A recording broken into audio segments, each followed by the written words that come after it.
I think that's particularly interesting with the driverless car. I think when we think about technology like that, people think about Star Trek and stuff, and is it actually going to happen? But this is very much the near, not the distant future. And I think the consumer's at the heart of this, and if this is all about trying to get goods to the consumer in the way that is efficient and that is sustainable for businesses. So Ryan, during your work at Amazon and what you're going to be doing on your future work role as well, I mean, do you think that having this consumer behavior at the core of all of this, the way that consumers are behaving, wanting instant gratification, Amazon Prime, hour-long delivery slots, do you think that is sustainable? I think it is. Of course, you have to find better ways how to do it. If it always depends what you think. From a business model, it's definitely sustainable. If you think about more as an ecological point, sustainable. I also think because we will see a lot of inventions in this sector, that it will be also from a sustainability aspect, it will be also better in the future. And I think it's just a customer demand, and you always, sometimes there's always this mistake that you think, e-commerce is, you have a parcel delivery system, but just assume that the customer is also taking his own car, is driving out to the mall, picking up the goods and then bringing it home. So it's nobody has ever done a real study what it means from a balance. Is it really more or is it less? So nobody has done it, so that you cannot really say whether e-commerce is more environment unfriendly or the traditional system. And Stuart, how are these same pressures, do you feel, being reflected on the railway network and with consumer demand with that regard? How is that putting pressure on the supply and infrastructure chain there? Well, a lot of what Raymond said is very familiar in our world. Britain was obviously the first country to develop a railway system, and unfortunately we're living with that legacy today. And up until privatisation in about 1994, it was a declining industry. And on privatisation, we carried something like 750 million passengers a year. The latest set of figures is 1.7 billion, and we expect it to be over 2 billion passengers a year by 2021. This is being done on what is still essentially a Victorian railway. If you look at the West Coast Main Line, the stretch between London and Rugby is the busiest stretch of railway in Europe. It also is pretty much the twistiest railway in Europe. On the whole of the West Coast, there's no more than a 4-mile stretch which is straight. And those constraints put huge limitations both on our ability to accommodate growing passenger journeys, and of course moving people around is fundamental to our economy, but it also doesn't assist with the drive to move more vehicles from road onto more sustainable forms of transport. So there is a huge challenge as to how we create more capacity on our network in a country which is incredibly built up. Property values make it extremely difficult and expensive to construct new railway lines, as HS2 are discovering at the moment. And of course, we're trying to upgrade the network whilst maintaining a service. So we're wrestling with these issues every day. And some of the technologies that we're seeing in other industries, we're trying to apply. And there's a government are funding a process at the moment called Digital Railway, where GPS will be used to basically position trains so that we can tell exactly where they are and basically run them closer together. That's one way of squeezing more capacity out of the system. But of course, what that does is push more congestion risk onto stations. And how you regenerate somewhere like Waterloo, your station in London, with everything that happens in that part of the world, over 100 million passengers a year going through that facility. We closed it down for a few weeks, or closed a big chunk of it down for a few weeks over the summer. But actually, we're going to have to see those kind of interventions more and more. That in turn creates funding challenges. So, congestion, Miles, probably an area that's similarly familiar to you on the roads. What are the main pressures that you're feeling there at the moment? And from a logistics perspective, what do you think can be done to help alleviate those? So congestion is a real challenge for logistics operations. It prevents us from getting to destinations on time. It costs money for drivers to sit in traffic, and it puts risk into delivering products and parcels when customers want them. So for logistics operations like ours, it's really about trying to work smarter. So can we deliver at different times of day when there's less cars on the road? Can we collaborate more across the different retail customers we've got to reduce the number of vehicles on the road? And can we just work smarter to take the pressure off the logistics operation, take the pressure off that final mile? There's a real push to try and use more methods of transport like rail, but then we also butt up against the same capacity constraints that we've got on the passenger side. One of the big business benefits of HS2 is actually creating more capacity to run freight on the rail network. For a small country like the UK, the problem is that you actually can't cover huge distances on rail, and you still have to put it on a truck or a van at the end of the journey. But congestion is a constant challenge for us in our industry. So this is all about moving things around. We're trying to move things closer to the consumer. So, Ryman, I'm sure from your experience at Amazon, the obvious strategy there is to try and get the goods closer to the consumer, to try and avoid them moving around as much. But that in itself has its complications. What are the challenges that you find there from a distribution perspective in trying to get the goods closer to the consumer to try and avoid transportation? Of course, it's a mixed system. So you have, more the countryside warehouses. You also have the ones closer, the regional ones closer to the city. But you have also with Prime Now, you have really warehouses, almost in Bond Street, or you have it in Berlin, really in the heart of the city. You have small 3,000 square meter distribution center, what is more like a big supermarket model. But that's also the challenge because, this, you said it already, the property prices are, the costs are expensive. And of course, it's also constrained right now. So that's, of course, the biggest point. In particular, the more companies are moving into the city, the more challenging it becomes to get closer to the customer and find the distribution facilities to serve the customer. I think that's probably the biggest challenge, and there has to be a completely new way how we tackle logistics and supply chains within the cities. So there's a new city logistics system required, what has to be set up. Because you said rail, I was thinking about maybe you can help me, the name of the Royal Mail underground delivery system. So there is this famous, in London City actually, this old Royal Mail, what they just made, I think half of it is a museum, and the other half they're talking about to reactivate it.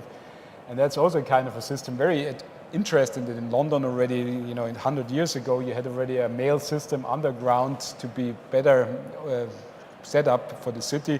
And this kind of systems could be also a future use. Or self-driving cars, if you think about it, probably the biggest usage of self-driving cars would be, the normal commuting times, and then it's probably a little bit calmer. But then in this time, you could also use this kind of vehicles as transportation, for goods to the customer, use it as delivery vehicles. And this kind of setup, and that's a problem that you have to think about, very complex, because very many parameters are changing at the same time. But for me, that's the new way of doing city logistics in the future. Stuart, what do you think? Could self-driverless cars help ease some of the strain on the rail network? There's quite a lot of speculation about this, and over the summer the government announced a trial of, I think it's 3 lorries in a convoy. Yep. And during the trial each will have a driver, but 2 of the drivers will not be doing any more than sitting there passively. It'll be interesting to see whether that works. If it can be made to work, and there's been questions asked about how we deal with, a motorway system which has so many entrances and exits from it, and can you have effectively chains of vehicles and still allow our motorways to function safely? It's very far from being an expertise that I have any insight into. But certainly it's one of the things which could make a difference. In a similar sort of way, it's not fundamentally different from what we're looking at through digital railway. How you can actually potentially move series of trains, much more closely together, narrow the gaps between them. And that's potentially of more interest for freight, where you're not constrained by passenger terminus stations. And Miles, what about you? Is it going to make your life and your business easier by not having to have drivers? So, well, the whole industry has a real challenge with an ageing driver population. So the average age of an HGV driver is now in their mid-50s, and it's a challenge for our industry to attract new people to want to become lorry drivers. So anything that can help take that pressure away can only be a good thing as far as our industry is concerned. The challenge is in the finer details about how those pontooning, as it's called, those trucks that run together, how that breaks down at delivery locations and things like that. So the industry is trialling bigger lorries, longer lorries to fit more stuff on the same vehicle and take vehicles off the road. But on the UK road, of the 30 million vehicles on the UK road, only 1% of those are HGVs. So I think the real big benefit of driverless vehicles is going to be in vans, it's going to be in cars where they can have a really significant difference.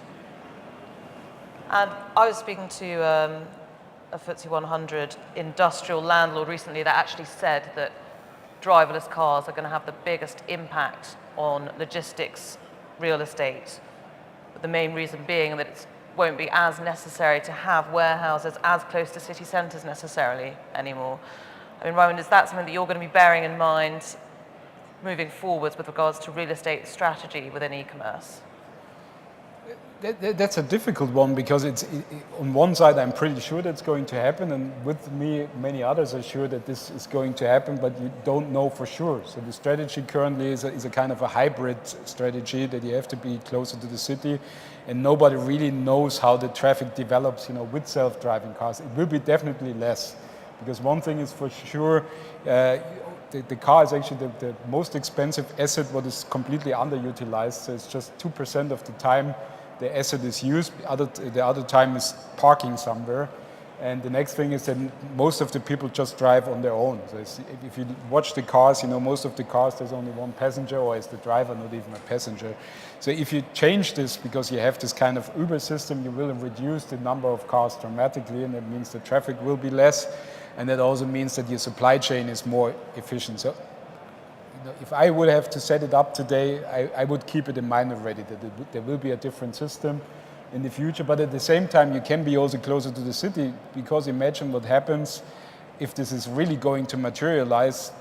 I think somebody told me that 20% of the space in cities is occupied by parking facilities. So if you don't need the parking facilities anymore, there's also huge space for industrial. So it's an interesting game, and as I said again, many parameters would makes it difficult to make a decision. But if it comes, you're right, you don't have to be as close to the city as you have to be today. I think using space differently is also a very key component within this discussion, particularly in surplus retail space and space that we have got within cities which could potentially then be used for alternative uses. I wonder, Stuart, have you noticed any opportunities like that across your portfolio? Because I know Network Rail have a lot of retail within your stations. Well, as I mentioned at the start, we have a much bigger property business than people realise, and it's quite an important funding source for the costs involved in running the railway. And in our 5-year cycles, this particular control period, as it's known, property will generate a profit of about £1.8 billion, and all of that money goes directly into funding the railway. And the biggest single proportion of that comes from our retail facilities. But we're under quite a lot of pressure as a consequence of the growth in passenger numbers. Because if you go to Victoria, for example, it's a very congested concourse, so periodically we are required to remove retail facilities to create more space for passengers. So therefore, the funding that we're able to generate automatically comes down. Now, we've tried to some extent to deal with that in places like Waterloo by creating facilities at a first floor level. But there's a limit to what you can do there, and there's a slightly different product mix tends to work in those kind of locations. So that's the direct challenge that we face within property. We've also tried to use some other parts of stations for things like service office facilities. We have a joint venture with the Office Group where we've created centres at a number of the London stations and also some of the regional centres.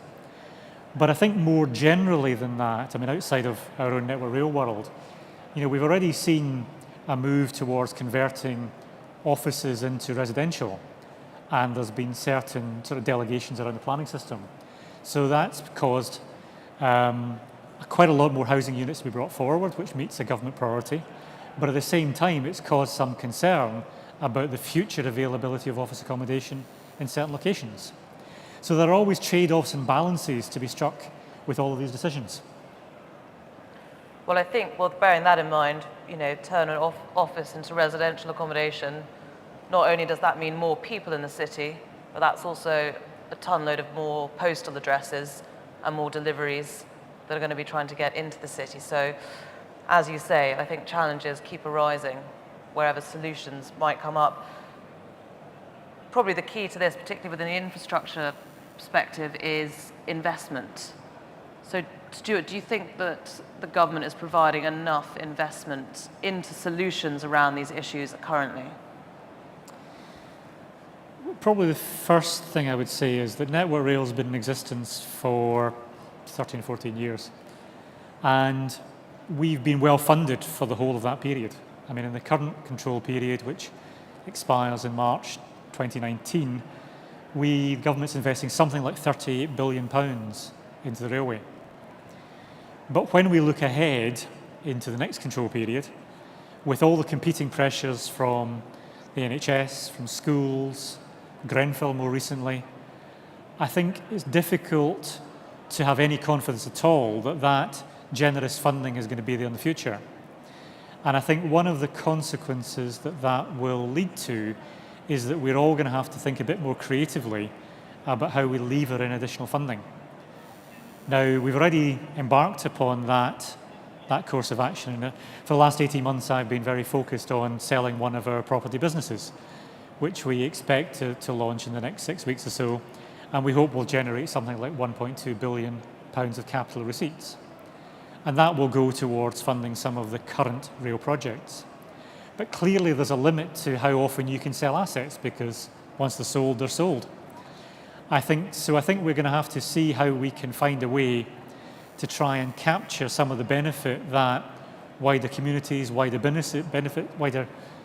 businesses are receiving from infrastructure investment, because at the moment there's quite a lot of free riding goes on the basis of government investment. And something government are very actively looking into is how we can capture some of that betterment. It's not easy. We've seen it in some of the London Underground schemes, Crossrail, for example, or the Northern Line Extension, have found mechanisms to capture some of that upside. And there's a lot of thinking going on as to how that might be applicable in a Network Rail environment. But bluntly, we're not there yet. And Miles, you were involved in building an automated warehouse. Is that correct? Yeah, it was. Yeah, absolutely. Do you want to just tell me a little bit about that? So automation is becoming increasingly prevalent in logistics, and a recent study said that as an industry, logistics is more vulnerable to automation than any other industry out there at the moment. Automation is about reducing cost of operations and taking people out of operations. But in terms of e-commerce, where it gets really interesting is how automation can really help drive the customer proposition. So automation can help you pick customer orders quicker, so you can push cut-off times later. It can improve the accuracy of picking. It can take different types of packaging. So automation has really come of age in terms of the world of e-commerce. And we're seeing lots more customers talk about that as labour becomes more scarce and labour becomes more expensive. It makes the case for investing in automation much more compelling. And Stuart, automation, is that something that you're working on with Network Rail as well? Personally, no. There is quite a lot of work going on about using technology, but we haven't yet got to the stage where I think people are actively envisaging that we might do away with the sort of human component. But clearly, the more that we can drive efficiencies, and automating processes is the clearest example of how you generate further efficiency, it is something that will be challenging our industry more and more. And Raymond, I think if we think about technology, that digital camera that we have there, it makes me think actually that now it's been more than 10 years since we had the first iPhone. We've just had the latest one released. then that goes to show that all of these things can change very, very quickly. So, we need to try and almost predict what to do to try and stay ahead of the curve here. I think if we look at how technology works within cities, what do you think the main sort of changes could be, and whether technology could actually be just more disruptive than good? So it's really a difficult question, because I think that's also something what the politicians are not really tackling. That's more from a personal view, not from a company view or economic view.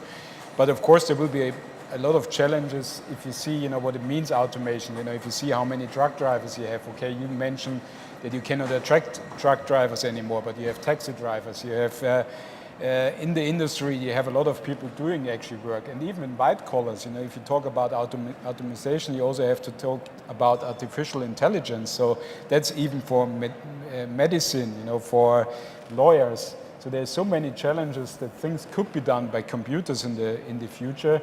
So that there is, of course, a disruptive element. The good thing is that our economy only works as a customer. Our economy is built on consumption. So if consumption does not exist anymore, so the economy would not exist anymore. Hence, there has to be something, that a replacement. If the people don't work or don't have this kind of work anymore, there needs to be a replacement, because even the richest 5%, as people say, or even the richest 1%, could not run the economy. So you still need more people, and that's the point why I think that there will be a general change. But if you just see it, then you have to think about what's going to happen, because it will have an impact on people's life, automation, in many ways.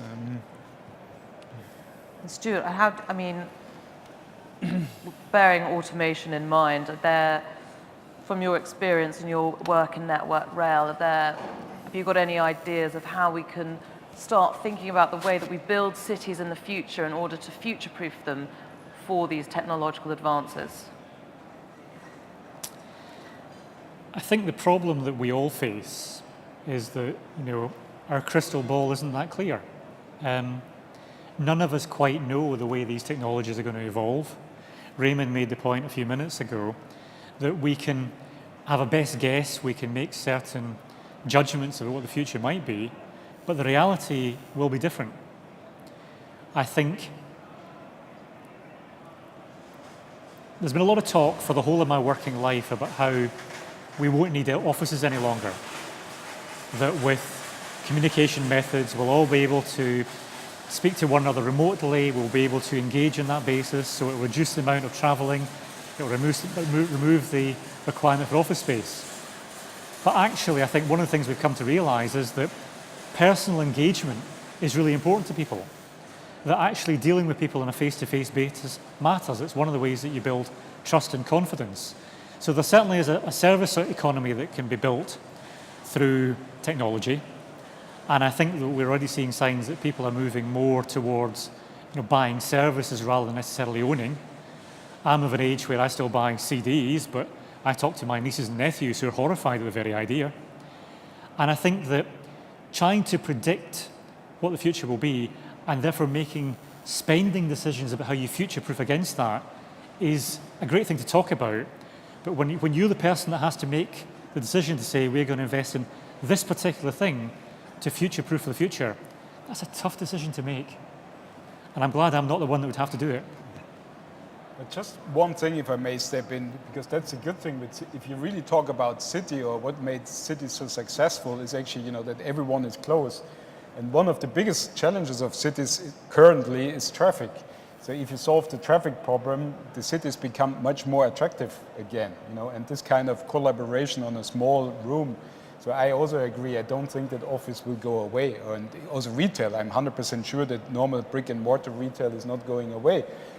So this will still exist, and it might be even better if the cities have a different quality, because just imagine traffic would be only a quarter of the current traffic. So that would be a huge improvement already. And I think all the steps, there are also some big opportunities that the life in the cities could change dramatically to the better.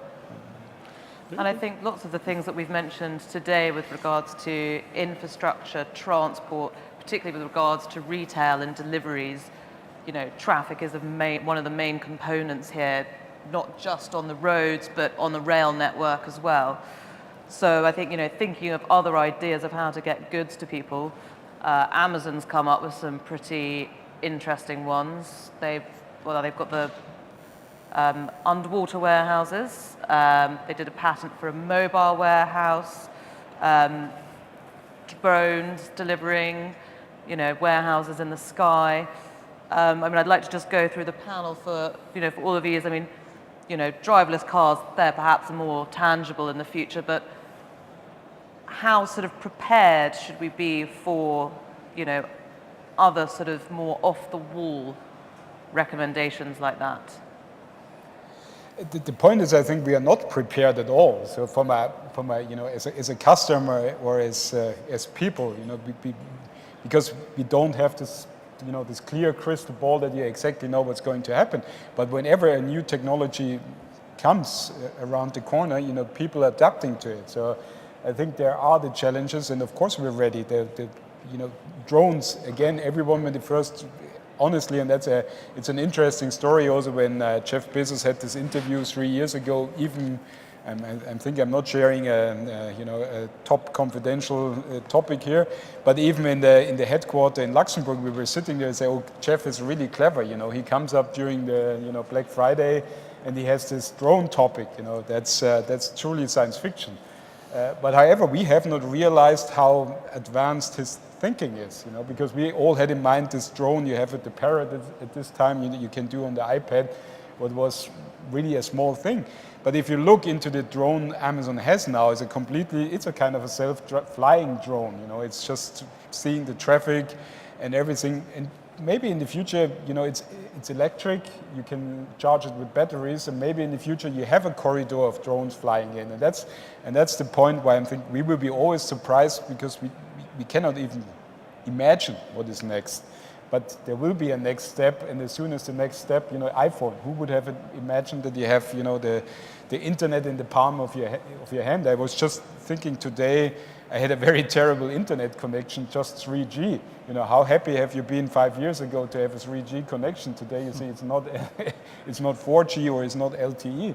That's that kind of things. You adapt it to certain things, and things are going to change, and you take it for granted. And that's probably the biggest problem. Your technology comes, and you're adapting so fast that you take it as granted, and you become addicted to it.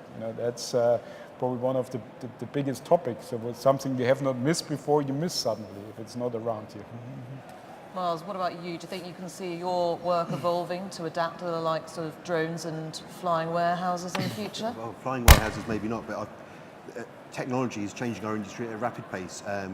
Drones, we're looking at how we could use drones in warehouses to help do inventory checking of locations up high. And that wasn't a concept that was around that long ago. What's fascinating about e-commerce is that it's really the consumer and the needs of the consumer that's driving a lot of the innovation in logistics, so that logistics isn't a brake on the customer experience. So it wasn't that long ago that next day was seen as a premium delivery option. It's now standard. Now retailers are thinking about how they can deliver same day, often on the back of what Amazon are doing, and that's causing our industry to innovate and think differently. How do we have space in urban areas? Could we have space in shopping centres which could act as mini warehouses and fulfilment centres to really help drive that customer experience? So yeah, innovation it's already here. But before we close, has anybody got any questions? No. I've got one, actually. I think just thinking about the iPhone and how that's changed. What do you think the biggest change in consumer behaviour is going to be moving forwards? Do you think we're going to keep wanting things as fast as we do?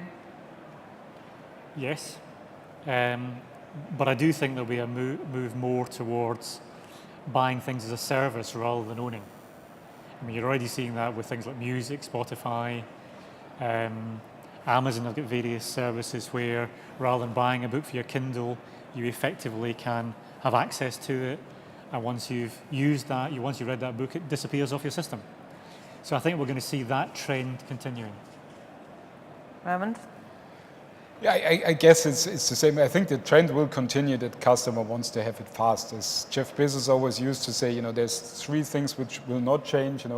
customer wants to have it cheap, or for good value, customer want to have a big selection, and customer want to have it fast. So I don't think that's going to change in the future. But I agree, there will be certain elements of sharing economy, especially for things which are digitized again. But I don't see a big change in customer behavior. I rather think it's continuing to go in the direction as we see it right now. Miles, is it going to get faster and faster? It can only get so far, so I think it then becomes a battle about certainty and being able to give consumers access to what they want, when they want it, where they want it. So rather than being tied to getting stuff delivered to your home and having the dreaded card when the carrier misses you, being able to give you new and different ways of being able to access the products you want when you want them. Right, well, thank you very much, all of you, for joining on the panel. Audience, if you could please thank the panel in the usual way.